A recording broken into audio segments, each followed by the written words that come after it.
अस्सलाम वालेकुम, आप देख रहे हैं दारिया न्यूज नेटवर्क और मैं हूं आसिया कुसर। आज हम एक हिंदू फैमिली के साथ मौजूद हैं जो पिछले 57 साल से अपने हक के लिए लड़ रहे हैं और सुप्रीम कोर्ट के अहकामात के बावजूद उन्हें उनका हक नहीं मिल सका। 238 एकड़ जमीन जो है उस पर कब्जा किया गया, जिस पर सुप्रीम कोर्ट ने एक दफा जो है वो इनके हक में फैसला दिया और दोबारा 100 मोटो नोटिस जो है वो लेने के बाद कब्जा इनको देने का फैसला भी सुप्रीम कोर्ट की जानिब से सुनाया गया और साथ ही साथ तहसीलदार को भी हुक्म दिया गया कि इनको इनकी जमीन का कब्जा वापस दे दिया जाए, लेकिन ताहाल उनको कब्जा वापस नहीं दिया जा सका।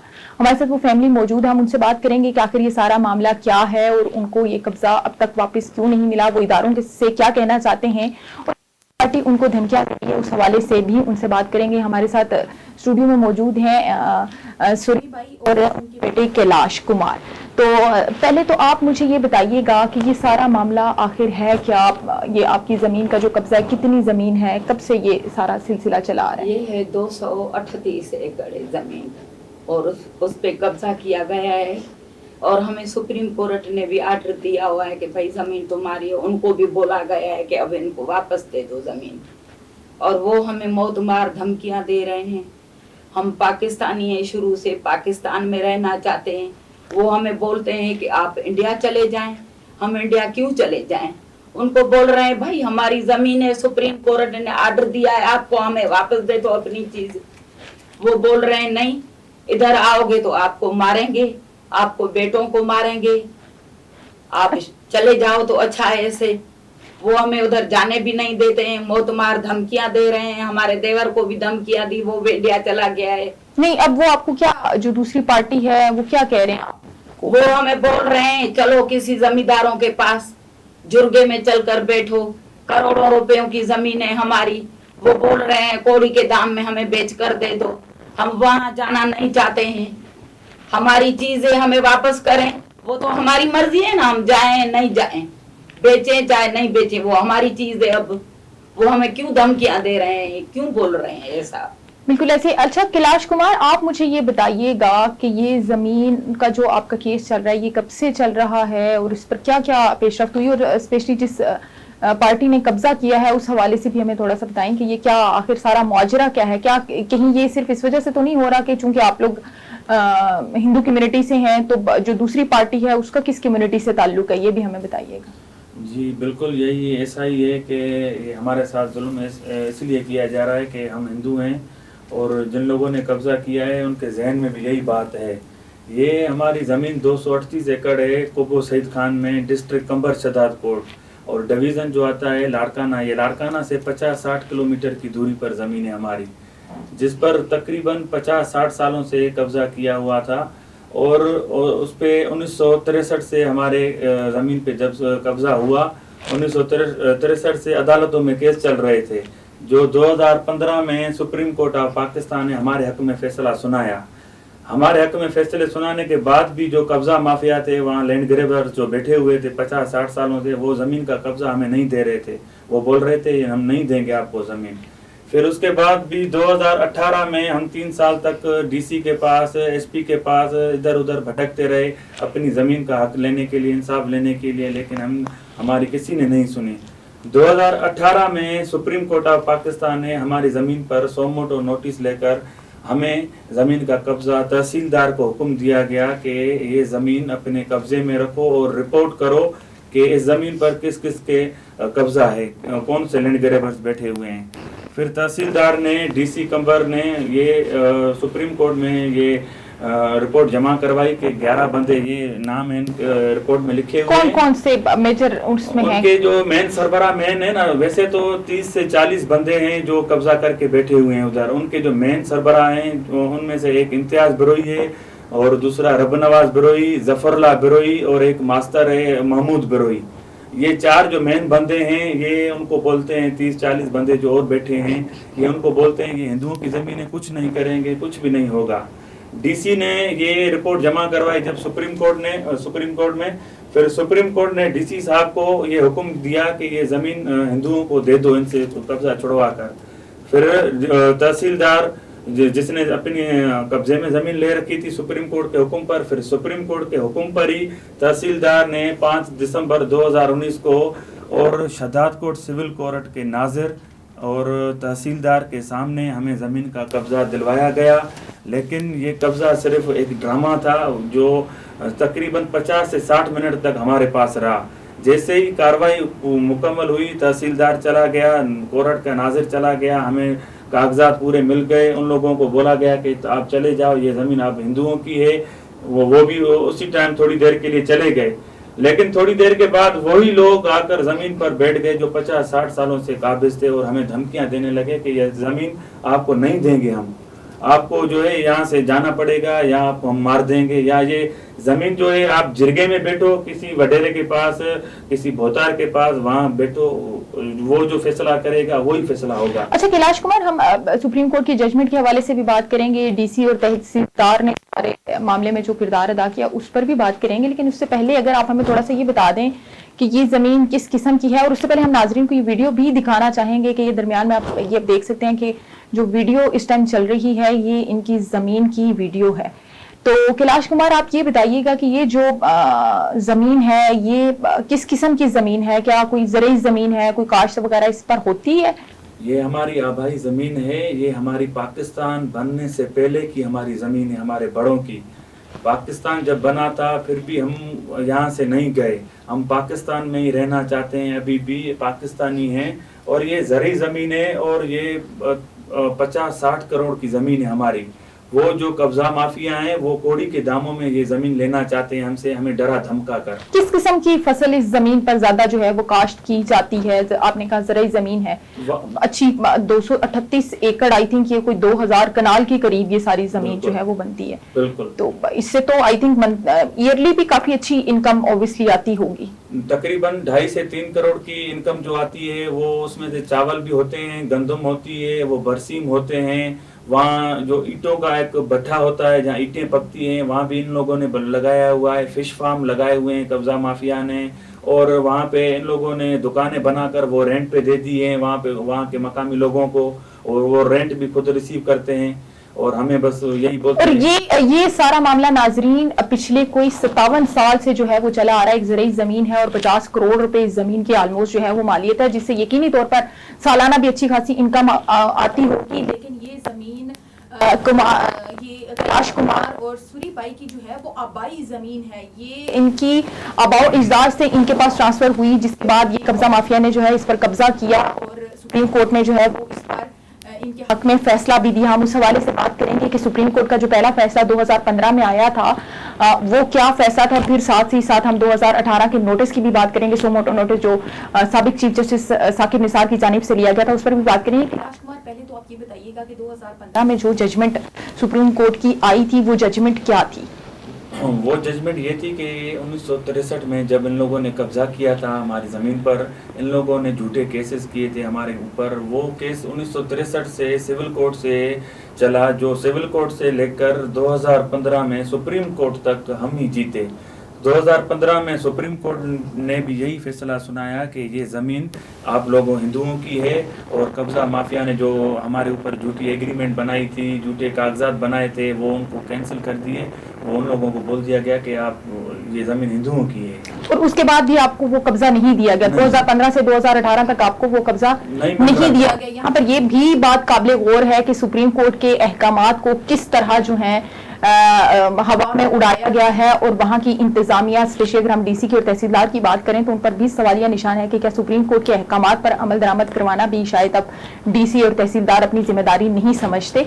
2018 में जो साबिक चीफ जस्टिस साकिब निसार ने सो मोटो नोटिस लिया था, वो क्या मामला था सारा? वो ये था कि हमारे सिंध में जो है ना, वो सारे जो हिंदू हैं उन लोगों की ज़मीनों पर कब्जे हुए थे, मुख्तलिफ लोगों के। हमारी ज़मीन पर भी कब्जा था और हमारा फैसला भी जस्टिस साकिब निसार साहब ने ही सुनाया था। तो हम भी ये दरख्वास्त लेकर पहुंच गए कि भाई हमारी ज़मीन पर जो आपने 2015 में फैसला सुनाया है उसका कब्जा हमें नहीं मिल रहा है। वहाँ पे जो डीसी है, लोकल इंतज़ामिया है, हमारे साथ ताउन नहीं कर रही है ज़मीन वापस दिलाने में। फिर उसमें साकिब निसार साहब ने हमारी ज़मीन की दरख्वास्त भी ले ली और हमारी ज़मीन पर सोमोटो नोटिस ले लिया, और डीसी साहब को ये हुक्म दिया गया कि ये हमें रिपोर्ट करें कि इस ज़मीन पर किस किस का कब्जा है। डीसी साहब का और तहसीलदार जो हैं उनका अगर आप हमें नाम बता सकें कि डीसी साहब इस टाइम कौन, जो उस टाइम जिन्होंने 2018 में डीसी था वो जावेद जागीरानी साहब थे। डीसी साहब जो अब डीसी साहब हैं वो कमर रजा बलोच हैं। जो अब उस टाइम के जो डीसी साहब है ने हम उससे मुतमईन थे, बिल्कुल उसने सही रिपोर्ट किया था और बिल्कुल एक्यूरेट रिपोर्ट दी थी सुप्रीम कोर्ट में। अभी जो डीसी बैठा हुआ है सीट पर कमर रजा बलोच, उसको पाकिस्तान पीपल्स पार्टी की सपोर्ट है। वो जो कब्जा माफिया हैं वो उनके साथ मिले हुए हैं। वो डीसी हमें बोलता है कि आप इनके साथ जाकर जिरगा करो। ये डीसी अब आपको कह रहे हैं कि आप उनके साथ ये मामला जिरगे में बैठ के हल करें। ये हमारे जनाब इदारों की हालात हैं और ये हमारी इंतजामिया के हालात हैं कि बजाय इसके कि आप मजलूम के साथ खड़े हों, मुदई के साथ खड़े हों, हम लोग जाकर कब्जा माफिया के साथ खड़े हो जाते हैं और उनके हक से बोलते हैं। हम सूरी भाई से दोबारा बात करेंगे कि ये बताइएगा कि कहा यह जा रहा है, जैसे आपने कहा था कि धमकियां भी उनकी तरफ से दी जा रही हैं, किस किस्म की धमकियां जो हैं वो दी जा रही हैं? क्या उन लोगों के पास असला भी होता है, कोई गन वगैरह या कुछ इस तरह की चीजें उनके पास मौजूद होती हैं? हाँ हाँ बिल्कुल, गन वगैरह उनके पास होता है और वो बहुत खतरनाक बंदे हैं। हम तो वहां जाते ही नहीं हैं, हमें डरा दिया है। हम अब कराची बैठे हैं, कभी कहाँ घूमते फिरते हैं उनके डर के मारे कि हमारे बच्चों को और कोई भी जानी माली नुकसान होगा हमारे बच्चों का, इनके चाचा हैं उनका होगा तो उनके जिम्मेवार यही होंगे बिरोही लोग जो हमारी जमीन पे बैठे हैं। अच्छा, उनकी धमकियों की वजह से आपने कोई आप लोगों का यहाँ से कोई बाहर भी गया है मुल्क से डर के? हाँ आपकी हाँ, फैमिली का कैलाश का चाचा गया हुआ है, वो बम्बई चला गया। जब हमने ये जमीन को इनको बोला था भाई चले जाओ आप, तो उनको भी डरा दिया, वो बेचारा चला गया। तो अब आगे आप लोगों की क्या स्ट्रेटेजी होगी? मतलब अगर आपका ये मामला हल नहीं होता, डीसी साहब और तहसीलदार साहब अगर आपको कब्जा नहीं दिलवाते, सुप्रीम कोर्ट के अहकामात तो पहले ही आपके पास मौजूद है ना, वो तो मसला रहा नहीं कि जो है वो केस का इशू तो रहा नहीं कि शायद जमीन आपकी नहीं है। सुप्रीम कोर्ट का 2 दफा फैसला इस पर आ चुका है। हाँ। तो उसके बाद भी जमीन आपके नाम ट्रांसफर नहीं की जा रही, पुलिस आपका साथ देने को तैयार नहीं है, इंतजामिया आपका साथ देने को तैयार नहीं है। नहीं है वो तो, वो फिर आर्मी उधर बैठ जाए, उधर कुछ करे, बाकी हम पुलिस तो उधर की कुछ जिंदगी नहीं करती है। कैलाश कुमार, आप इस हवाले से थोड़ा सा बताइएगा कि इंतजामिया, पुलिस और तहसीलदार के रवैये पे आप क्या कहना चाहेंगे कि क्या वो कोई इसमें पॉजिटिव किरदार अदा कर सकते हैं? पहले मैं एक बात क्लियर करना चाहता हूं कि 2015 में जो जजमेंट हमारे हक में आई थी उसके बाद ज़मीन हमारे नाम पे भी की गई है। जो ज़मीन का फार्म 7 नंबर होता है जिसको हम खाता बोलते हैं, वो खाता भी हमारे नाम पर ही दर्ज है। और जो कब्जा माफिया हैं वो यही भी बोलते हैं कि ज़मीन भी आपकी है और लेकिन हम आपको देंगे नहीं, मतलब जबरदस्ती खरीदना चाहते हैं। और वहाँ की जो इंतजामिया है, वहाँ हमारे जो जिले के एसएसपी साहब हैं डॉक्टर सुमेर नूर तना साहब, उसको भी तकरीबन 4-5 महीने से हम लगातार बोल रहे हैं। मेरी अम्मा उनसे मिल चुकी है, मैं उनसे मिल चुका हूँ, लेकिन वो कोई भी रेस्पॉन्स देने के लिए तैयार नहीं है। वो बोलते हैं कि भाई हम क्या करें, यहाँ पे तुम किसी के साथ बैठो, जिरगा करो, वो 30-40 लोग हैं, हम उनको कैसे अरेस्ट करें। मैं बोलता हूँ उसको, एसएसपी साहब को, भाई 30-40 लोग हैं लेकिन हमारे साथ नाजायजी भी तो हो रही है ना। वो बोल रहा है कि आपके साथ बिल्कुल नाजायजी हो रही है, लेकिन मैं कर कुछ नहीं सकता। अच्छा, बावजूद इसके कि उनको पता है कि जमीन आपके नाम पे है, इंतजामिया का, पुलिस का, तहसीलदार का ये किरदार है, अब आप क्या रिक्वेस्ट करना चाहेंगे और किससे रिक्वेस्ट करना चाहेंगे? क्या दरख्वास्त आपकी है प्राइम मिनिस्टर से या सुप्रीम कोर्ट से, इंतजामिया से क्या मुतालबा करना मेरी सुप्रीम कोर्ट से, चीफ जस्टिस ऑफ पाकिस्तान से यही गुजारिश है कि ये आपकी कोर्ट के 2 फैसले हमारे हक में आए हुए हैं, उसके बावजूद भी हमें अपना इंसाफ, हमें अपनी ज़मीन नहीं मिल रही है। मैं आपसे यही गुजारिश करूंगा और chief of army staff general Bajwa साहब से भी यही गुजारिश है, वज़ीर आज़म साहब से भी यही गुजारिश है कि हमारे साथ इंसाफ किया जाए। हम भी पाकिस्तानी हैं, हम भी पाकिस्तान में रहने वाले हैं, हमारी भी कोई दाद फरियाद सुनने वाला हो इधर। वहाँ की लोकल इंतजामिया, सिंध गवर्नमेंट कुछ भी हमारा नहीं कर रही है, बजाय इसके कि हमें अपना हक लेके दे। वो यही बोलते हैं कि तुम जिरगा करो। सिंध में चलते ही जिरगे, सुप्रीम कोर्ट के जजमेंट थोड़ी चलती हैं इधर। जी बिल्कुल, आपने ये सारी गुफ्तगू सुनी और सारा मामला भी सुना। इससे पहले कि हम इस वीडियो का इंतजाम करें, आपको एक वीडियो दिखाना चाहेंगे कि जो कैलाश कुमार के चचा की है, जिन्होंने मुंबई से जो है वो वीडियो बनाकर भेजी है कि पाकिस्तान में इस सारे ज़मीन के कब्जे के दौरान जो है वो उस कब्जा माफिया की तरफ से जो है वो क्या धमकियां उनको दी गई और किस तरह से उनको मुल्क छोड़कर जो है वो जाना पड़ा। जवाहरलाल शहादत कोटवाला, मुंबई में हूँ। यहाँ पे लॉकडाउन है कोरोना की वजह से।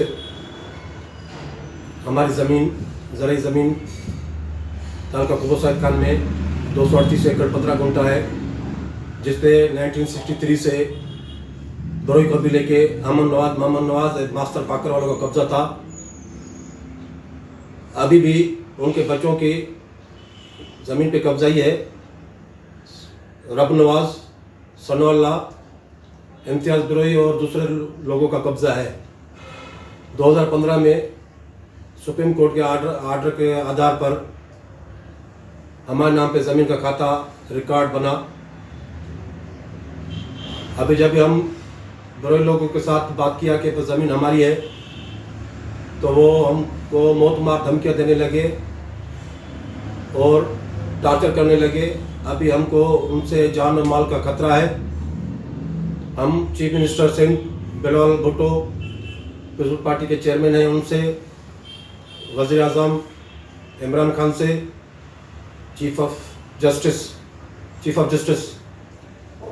सुप्रीम कोर्ट के चीफ ऑफ जस्टिस से और आर्मी चीफ जनरल बाजवा साहब से अपील करते हैं कि खुदारा हमको इन बरोई लोगों से तोहफ़ा दिलाया जाए और हमारी जो ज़मीन उनके कब्ज़े में है, तकरीबन 58-60 साल हो गए हैं, वो ज़मीन की पैदाश खा रहे हैं। हमको वो ज़मीन का पैदाश और कब्ज़ा दिलाए और हमको श्योरिटी दे दे कि हमको बरोई लोगों से खतरा नहीं होगा। मैं इंडिया में भी ऐसा समझिए कि जलावतन होकर रह रहा हूँ बरोई लोग के डर से। मैं वापस नहीं आ रहा हूँ डर की वजह से। तो इसलिए हमें तोहफ़ा दिलाया जाए, ज़मीन वापस दिलाई जाए, तो जैसे हम आबाद करें और अपने फार्मर बिठा के ज़मीन को आबाद कर सके।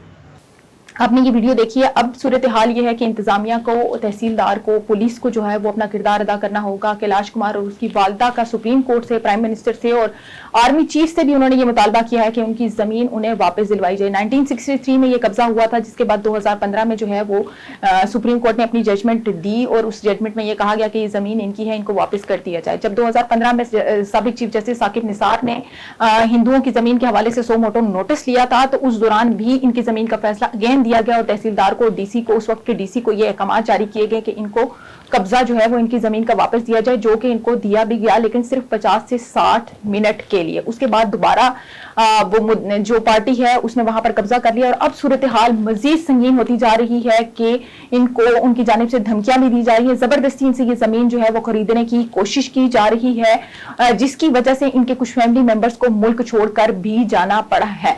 यहाँ पर पाकिस्तान की गवर्नमेंट को, स्पेशली सिंध गवर्नमेंट को स्ट्रिक्ट कोई एक्शन इस हवाले से लेना पड़ेगा, क्योंकि ये फर्द वाहिद का इशू नहीं है। सिंध में एक बड़ा जो है वो कब्जा माफिया के जो मुख्तलिफ ग्रोह हैं वो सरगर्म हैं, लेकिन हमारी हिंदू कम्युनिटी के ये जो भाई हैं, जो बहनें हैं, जो ये जो आंटी हमारे साथ बैठी हुई हैं, इन्होंने अपने जिंदगी के खूबसूरत तरीन साल जो है पाकिस्तान को सर्व किया है, पाकिस्तान में गुजारे हैं, पाकिस्तान के साथ मोहब्बत करने वाले लोग हैं। तो हमें भी अपनी हिंदू कम्युनिटी का भी ख्याल रखना होगा और साथ ही साथ ऐसे कब्जा माफिया के खिलाफ भी हमें सख्त एक्शन लेने होंगे, ताकि गरीब और मजलूम को जो है वो इंसाफ फराहम किया जा सके। अगर आपने हमारा चैनल लाइक नहीं किया, सब्सक्राइब नहीं किया, तो अभी लाइक करें, सब्सक्राइब करें और कमेंट में हमें जरूर बताएं कि इस सारे मामले में इंतजामिया को क्या एक्शन लेना चाहिए था, क्या किरदार अदा करना चाहिए था और क्या जो इंतजामिया का किरदार इस सारे मामले में रहा वो किरदार ठीक था। और अपनी हिंदू कम्युनिटी के साथ आप क्या समझते हैं कि किस तरह इंसाफ जो है वो किया जा सकता है, इनके हवाले से भी हमें बताएं। और साथ ही साथ कब्जा माफिया, अगर आपके इर्द गिर्द कोई ऐसा कब्जा माफिया मौजूद है तो हमें कमेंट करके जरूर बताएं। Thank you.